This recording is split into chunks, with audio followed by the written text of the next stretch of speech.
Bisognava attendere 13 turni per registrare ben 3 squadre al comando della classifica. Il riposo osservato dal Trapani permette al Siracusa di allinearsi in vetta a pari punti con lo stesso numero di partite giocate, vinte e pareggiate. In realtà vi sarebbe anche la Vibonese a 31 punti, terzo incomodo a detta di molti, ma pur sempre in testa, ma con una partita in più.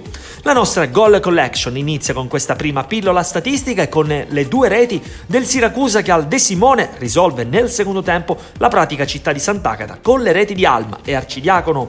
Aretusei che azzerano il gap dal Trapani, ora a pari punti insieme alla Vibonese che non va oltre lo 0-0 al Granillo contro la Reggio Calabria, oggi lontana 12 punti dalla vetta.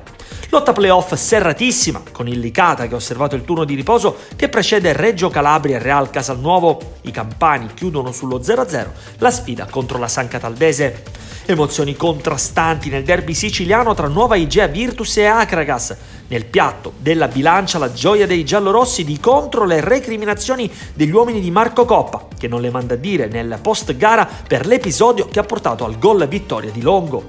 Blitz esterno del Ragusa sul neutro di Locri contro il San Luca. Le reti di Garuffi e Romano, entrambe di pregevole fattura, permettono agli Blei di sopravanzare in classifica e allungare sulle dirette concorrenti alla salvezza.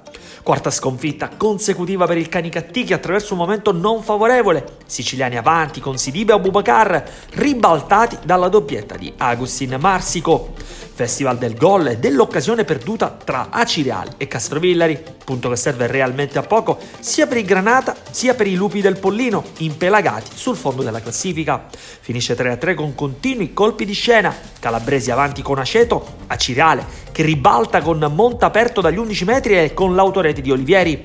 Non si dà per vinto il Castrovillari che effettua il controsorpasso ancora con Aceto e Azzaro, ma l'ultima parola è dei Granata che sanciscono il pareggio con la rete di Romano. Di misura il successo del Portici sulla Gioiese e fa sua l'intera posta in palio grazie al gol del solito Riccio. Termina la nostra 13ª Goal Collection, la più scarna in termini di gol, soltanto 15, che determinano nuovi scenari in seno ad una lotta sempre più a 3 per il vertice della classifica.